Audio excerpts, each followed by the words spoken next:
Hello everyone, welcome to the second part of subject word agreement. Please rate, review, subscribe and recommend the course, and so please leave your valuable suggestions and comments below.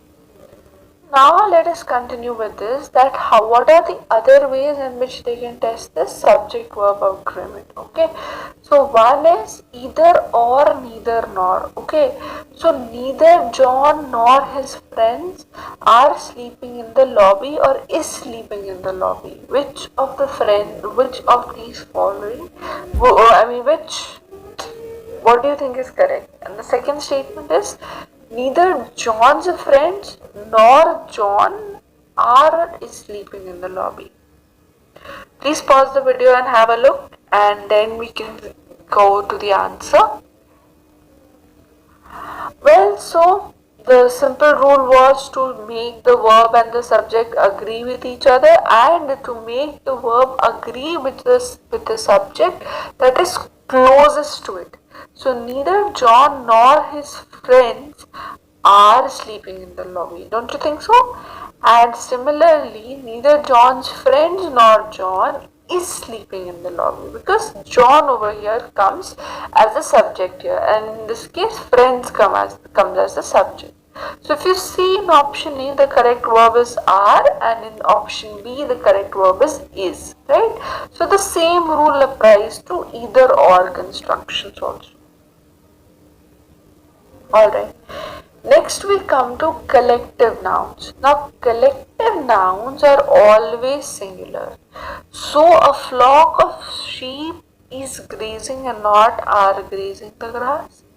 Alright. Now we come to each and every, and all the other collective nouns also, like an army of ants is marching, right? Because you have that entire thing is a collective noun. Coming to each and every. So now each of the students are in the class or is in the class. Now you see, when we say each of the student, we are actually referring to one student in particular. So each of the student, it will be singular. So it will be is in the class or not, right? So some of the commonly used singular subjects would be each and every, anyone, everyone, someone, anybody, everybody, somebody, anything, everything, something, whoever, whatever, either, neither, nobody, nothing, no one. Alright. Next is the number and a number. So the number is a singular thing, right?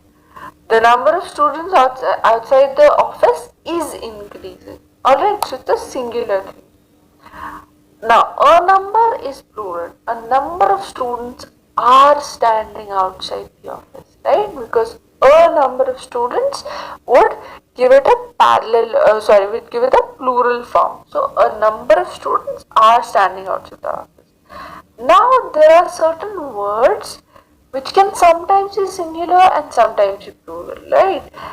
Majority is, but majority of something are, right? A majority is always right, because it is in entirety it explains only one thing. So a majority is always right, but a majority of students are right, because now you're talking about students. Now you're telling the number, in a way, the count of, like, a majority of students. So in a way, an informal count. So it will be a majority of students are right.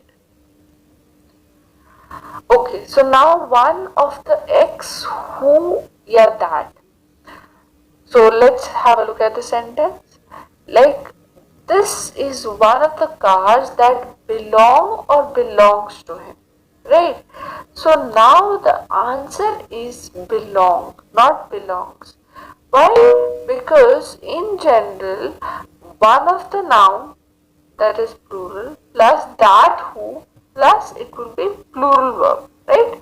So one of these cars belong to him, right? Next, you can see more example. He is one of the students who study here. Anyone of the member who disagree may lead the committee. This is one of the questions that are incorrect. So you see questions and are, right? Okay. But do not confuse with these kind of construction. Like one of the chairs is broken. It will be not are broken, right? Because it is one of the noun which is always a plural plus singular verb, that is. So it is only when the plural noun is followed by that who that the singular verb changes into plural.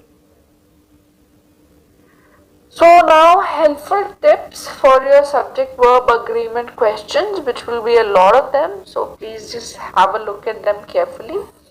So if the sentence is very long, omit in between commas like we discussed in the previous session. Just like omit it. Then you will easily be able to figure out that what verb you have to use, whether singular or plural. Then collective nouns are always singular. Then when you see the word when you see the word each, every, as well as, etc. in a sentence, then always check for the subject verb agreement, and if you're still confused, then go with the singular one. That's it for today, guys. I hope you liked the session. Thank you so much.